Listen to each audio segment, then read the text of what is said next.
Assalamualaikum warahmatullahi wabarakatuh. Salam sejahtera bagi kita semua. Om Swastiastu, Namo Buddhaya, salam kebajikan. Izinkan saya untuk memperkenalkan diri. Nama saya Rina Madiasari SEMM, dosen tetap pada program studi kewirausahaan Fakultas Ekonomi dan Bisnis Universitas Cipasung Tasikmalaya dengan NIDN 0414018602. Dengan penuh rasa tanggung jawab dan komitmen terhadap pengembangan pendidikan tinggi di Indonesia, izinkan saya menyampaikan pernyataan diri dosen dalam rangka unjuk kerja Tridharma Perguruan Tinggi pada bidang pengajaran.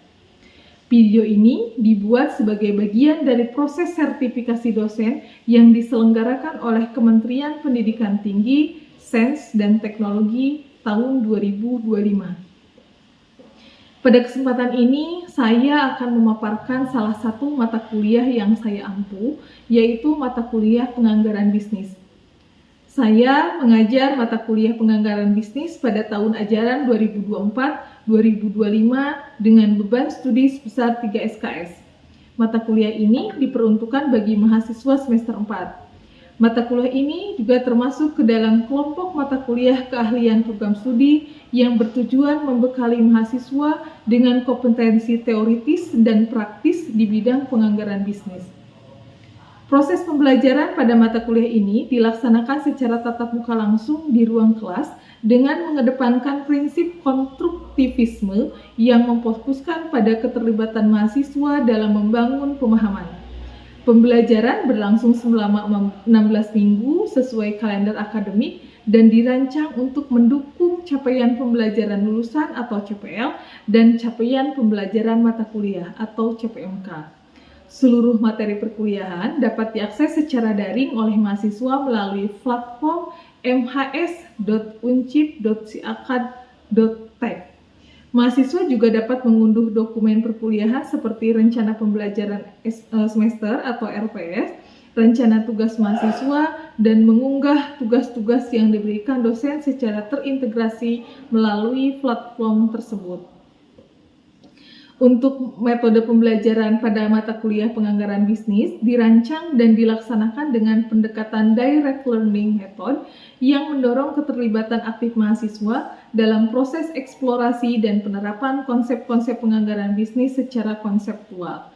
Proses pembelajaran ini dikombinasikan yang bertujuan untuk membentuk kemampuan mahasiswa dalam menginterpretasi data penganggaran, menyusun keputusan berbasis analisis, serta menerapkan prinsip manajerial secara tepat dalam penyusunan anggaran dengan variasi metode yang disesuaikan untuk mencapai kompetensi konseptual dan aplikatif mahasiswa. Metode yang diterapkan antara lain, yang pertama ceramah interaktif, yang kedua diskusi terstruktur, yang ketiga studi kasus kontekstual, yang keempat latihan analitik, yang kelima penugasan, yang keenam presentasi dan umpan balik, dan yang ketujuh pendayaan gunaan siakan. Adapun capaian pembelajaran yang relevan dan diintegrasikan dalam pembelajaran yaitu CPL 1, lulusan mampu menunjukkan sikap bertanggung jawab atas pekerjaan di bidang keahliannya secara mandiri. CPL 3, lulusan mampu menguasai teori dan dasar tentang ilmu-ilmu kewirausahaan, pengelolaan bisnis, dan praktik kewirausahaan. CPL 10, lulusan memiliki jiwa wirausaha sosial yang tinggi yang dapat memberikan dampak positif bagi lingkungan sekelilingnya. Setelah menyelesaikan mata kuliah ini, mahasiswa diharapkan mampu menunjukkan penguasaan pengetahuan, keterampilan, dan sikap yang tercermin dalam capaian pembelajaran sebagai berikut. Yang pertama, mahasiswa mampu menjelaskan mengenai perencanaan anggaran. Yang kedua, mahasiswa mampu menjelaskan mengenai definisi anggaran atau budget. Yang ketiga, mahasiswa mampu menjelaskan mengenai metode ramalan penjualan. Yang keempat, mahasiswa mampu menyusun dan menganalisis anggaran penjualan. Yang kelima, mahasiswa mampu memahami dan menyusun anggaran produksi. Yang keenam, mahasiswa mampu memahami penyusunan anggaran biaya bahan mentah. Yang ketujuh, mahasiswa mampu memahami dan menyusun anggaran biaya tenaga kerja. Yang kedelapan, mahasiswa mampu memahami dan menyusun anggaran biaya overhead pabrik. Materi pembelajaran pada mata kuliah ini disusun secara sistematis untuk mendukung capaian pembelajaran yang mencakup pemahaman konseptual hingga keterampilan teknis penyusunan anggaran. Adapun ruang lingkup materi mencakup yang pertama perencanaan anggaran, yang kedua penganggaran perusahaan, yang ketiga forecast penjualan, yang keempat anggaran penjualan, yang kelima anggaran produksi, yang keenam anggaran biaya bahan mentah, yang ketujuh anggaran biaya tenaga kerja, dan kedelapan anggaran biaya overhead pabrik. Untuk penilaian hasil belajar mahasiswa dilakukan secara komprehensif berdasarkan kombinasi berbagai aspek pembelajaran. Adapun penilaian berdasarkan yang pertama komponen sikap dan kehadiran 20%, komponen tugas 30%, komponen UTS 20%, dan komponen UAS 30%. Dan ini merupakan suatu hal yang mencerminkan penerapan dari setiap materi. Untuk rentangan nilai pada mata kuliah ini, dalam proses evaluasi pembelajaran, saya menggunakan rubrik penilaian sebagai instrumen utama untuk memastikan bahwa penilaian dilakukan secara objektif, adil, dan akuntabel. Berikut adalah rubrik penilaian yang saya gunakan. 85 sampai 100 nilai A, 80 sampai 84,99 A min, 75 sampai 79,99 B plus, 70 sampai 74,99 B, 65 sampai 69,99 B min, 60 sampai 64,99 C plus, 55 sampai 59,99 C, 40 sampai 54,99 D, 0 sampai 39,99 E. Untuk tahapan berikutnya, silakan menyimak video pembelajaran penganggaran bisnis sebagai bagian dari tahapan proses sertifikasi ini. Selamat menyaksikan.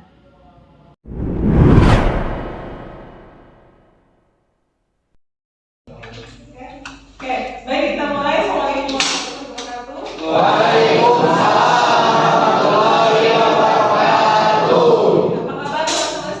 Waalaikumsalam.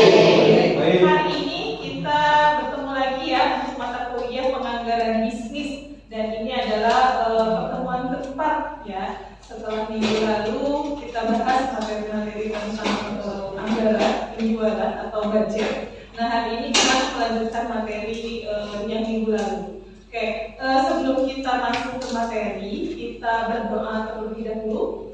Berdoa mulai.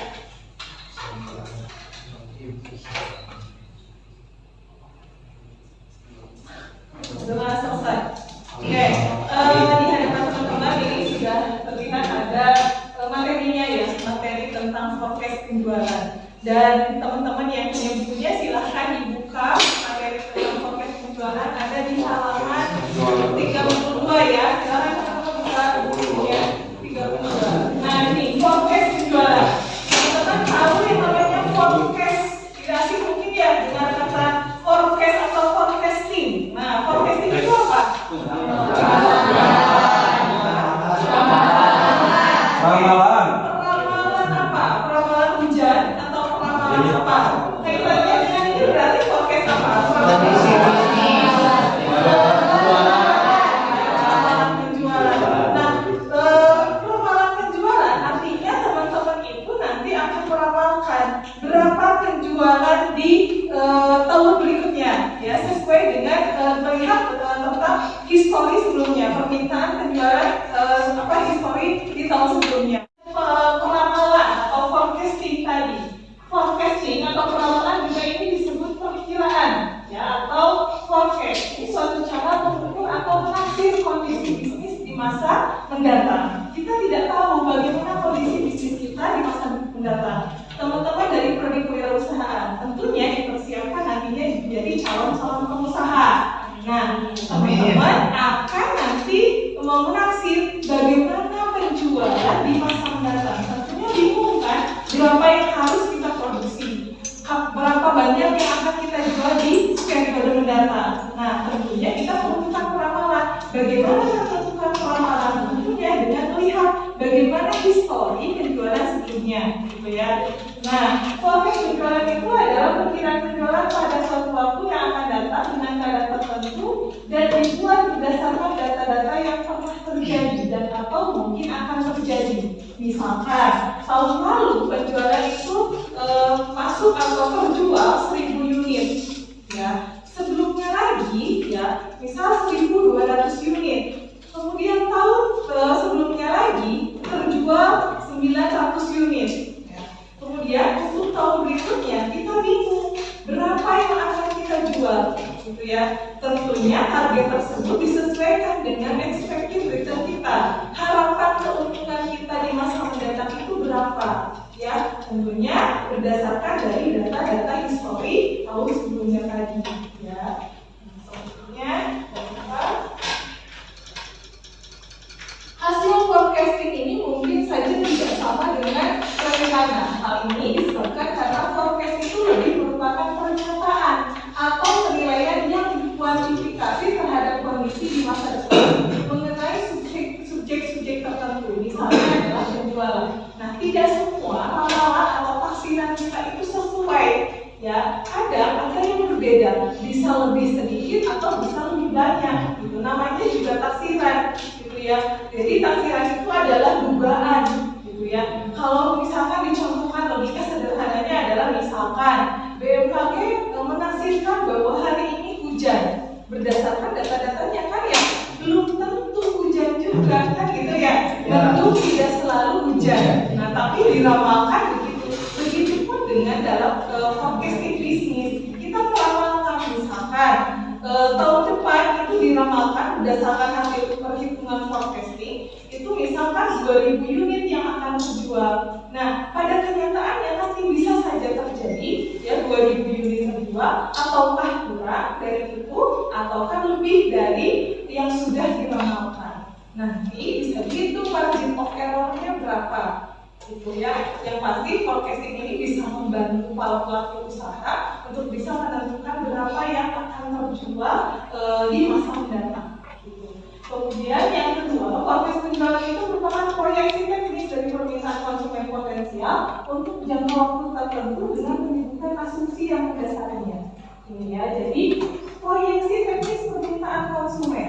Ketika konsumen tidak berubah atau selera konsumen tidak berubah, kemungkinan gitu ya proyeksi atau forecasting yang sudah dihitung itu betul, gitu ya. Nah, jadi ini bagian dari melihat bagaimana permintaan konsumen potensial. Yang ketiga, forecast selayaknya hanya dipandang sebagai bahan masukan untuk mengembangkan suatu penjualan. Ya, jadi hanya bahan masukan saja. Ya, entah itu nanti misalkan manajer penjualan mau mengikuti forecast penjualan tersebut atau tidak itu dikembalikan kepada tim manajer penjualan sebagai pengambil kebijakan. Namun ini menjadi alat sarana yang bisa membantu. Kemudian yang keempat, juga menerima komodifikasi atau menolak hasil dari forecast ini. Bisa menerima komodifikasi atau menolak. Tadi semuanya kembali kepada keputusan manajer penjualan. Selanjutnya, pemilihan cara yang dipakai untuk pembuatan forecast penjualan itu dipengaruhi oleh beberapa faktor. Ya. Yang pertama adalah sifat produk yang dijual. Yang kedua, metode distribusi yang dipakai. Yang ketiga, besarnya perusahaan dibandingkan dengan pesaingnya. Yang keempat, tingkat persaingan yang dihadapi. Dan yang kelima adalah data historis yang tersedia. Nah, kita bisa lihat misalnya poin 3, besarnya perusahaan dibandingkan pesaingnya. Bagaimana posisi atau besaran atau ukuran dari perusahaan kita dibandingkan dengan pesaingnya? Biasanya ketika perusahaan semakin besar, ya tentunya pesaingnya juga akan turut melihat ya bagaimana kondisi perusahaan kita. Ya, nah makanya kita juga nantinya ke depannya akan terus bisa mengimbangi atau bisa mengejar penjualan agar bisa tetap menjadi pemimpin pasar. Gitu ya. Kemudian selanjutnya adalah data histori yang tersedia. Nah, tanpa adanya data histori sebelumnya, kita nggak bisa mengestimasikan, memperkirakan berapa penjualan tahun mendatang. Ya, karena tanpa adanya data Jadi nggak bisa. Jadi tanpa adanya dasar histori data sebelumnya itu nggak bisa, gitu ya. Nggak bisa. Yang bisa kita menebak-nebak atau dengan menebak poster itu nggak bisa dijadikan dasar untuk bisa menentukan berapa penjualan di tahun berikutnya. Ya. Selanjutnya, forecast penjualan ini mempengaruhi bahkan menentukan keputusan dan kebijakan yang diambil. Misalnya, kebijaksanaan dalam perencanaan produksi, kebijaksanaan persediaan barang jadi, kebijaksanaan penggunaan mesin, kebijaksanaan tentang investasi dalam waktu tetap, rencana pembelian bahan mentah dan pembantu, dan juga rencana aliran kas. Di sini, forecast penjualan tadi ini mempengaruhi perencanaan produksi. Berapa yang akan kita produksi itu tergantung berapa taksiran penjualan yang akan kita produksi nantinya, ya, yang akan kita jual. Misalkan tadi kita akan menjual 1000 unit di tahun mendatang, artinya akan kita persiapkan, akan kita rencanakan untuk produksi 1000 unit tadi. Ya, tentunya ini berpengaruh juga terhadap persediaan barang jadi. Ya, persediaan itu apa? Persediaan itu adalah stok. Nah, ya, sebelumnya kan kita belajar tentang bagaimana pengelolaan persediaan. Nah, kaitannya dengan penjualan, tentunya kita juga akan mempersiapkan bagaimana persediaan barang jadi tersebut. Ya, kemudian kebijaksanaan penggunaan mesin. Nah, kaitannya dengan proses produksi, berarti ada penggunaan mesin. Ya, penggunaan mesin seperti ini, ya, tergantung dari berapa banyak yang akan kita produksi, berapa banyak yang akan kita jual. Ya, bagaimana pengaruh penggunaan mesin, gitu ya, karena mungkin mesin juga kan perlu diatur. Ya, bagaimana caranya mesin tersebut bisa tetap produktif, gitu ya, tanpa kendala sehingga rencana atau target penjualan kita sesuai. Gitu. Kemudian rencana pembelian bahan mentah dan bahan pembantu. Berapa jumlah yang akan dijual itu juga akan berpengaruh terhadap berapa juga jumlah bahan mentah yang dibutuhkan nantinya. Kemudian dan rencana aliran kas, ya, itu terkait dengan aliran kas masuk dan aliran kas keluar. Nah, kemudian ini teknik peramalan penjualan. Ya, teknik peramalan penjualan itu ada dua cara. Yang pertama adalah secara kualitatif dan secara kuantitatif. Kalau secara kualitatif atau non-statistical method, ini adalah cara penafsiran yang menitik beratkan pada pendapat seseorang atau judgment. Berarti, misalkan saya mau produksi atau menjual untuk tahun depan itu menaksirkan kira-kira berapa. Kalau berdasarkan kualitatif atau non-statistical method, saya bisa bertanya pada salesman, gitu ya. Misalkan dikumpulkan beberapa salesman untuk beberapa lokasi atau wilayah tertentu. Saya tanya, misalkan ke salesman A, menurut salesman A, menurut Anda, ya, tahun mendatang kira-kira penjualan untuk daerah A berapa? Terus kemudian tanya lagi salesman B, kira-kira untuk daerah ini itu berapa? Itu ya. Kemudian salesman C itu juga ditanya yang sama. Nah, masing-masing salesman tersebut itu akan menjawab sesuai dengan wilayah pemasarannya, gitu ya.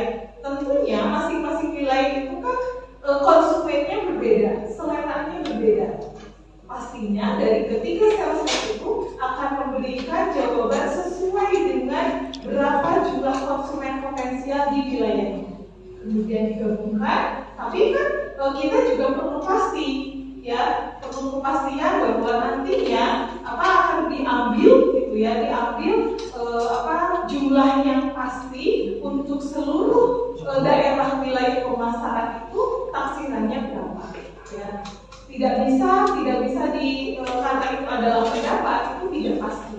Tetapi ada yang secara kuantitatif atau statistical method. Kalau statistical method itu cara penaksiran yang menitik beratkan pada perhitungan angka dengan menggunakan berbagai metode statistik.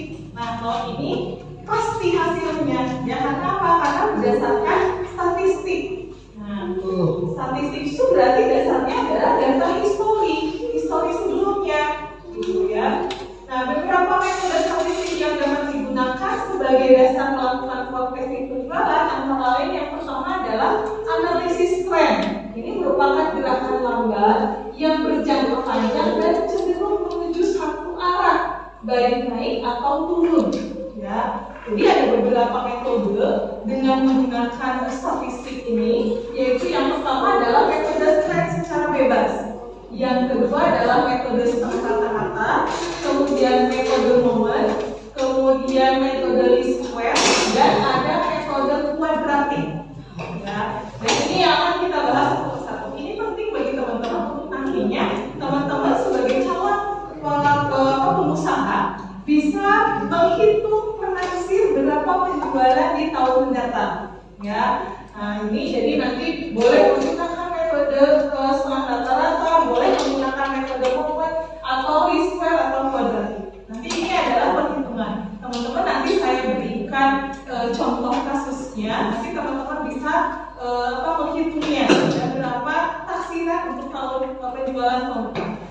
Ya. Kemudian ada analisis regresi korelasi dan yang ketiga ada analisis industri. Nah, ini metode setengah rata-rata. Ya, cara penyelesaiannya adalah data dikelompokkan menjadi dua kelompok. Ya, persamaannya Y sama dengan A plus BX. A adalah rata-rata kelompok 1, sehingga A sama dengan Y bar 1 sama dengan sigma Y1 dibagi N, atau Y bar 2 sama dengan sigma Y2 dibagi N, ya. Atau di sini B-nya koefisien garisnya sama dengan Y bar 2 dikurangi Y bar 1 dibagi N, ya. A-nya itu adalah konstanta dan B-nya adalah koefisien garis B. Nah, kita akan mencoba menghitung. Nah, ini adalah contoh kasus. Teman-teman ibaratkan akan mengestimasikan, memproyeksikan berapa penjualan untuk tahun 2025 dari data histori penjualan sebelumnya 5 tahun terakhir. Nah, ini teman-teman nanti akan menghitung berapa jumlah penjualan dengan menggunakan metode setengah rata-rata. Ya, silakan dikerjakan. Kemudian silakan siapa yang mau menjawab ke depan. Ya, oke. Silakan, ada yang mau mencoba dengan tadi rumuskan yang tadi? Boleh? Siapa? Novita ya? Silakan Novita.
Oke.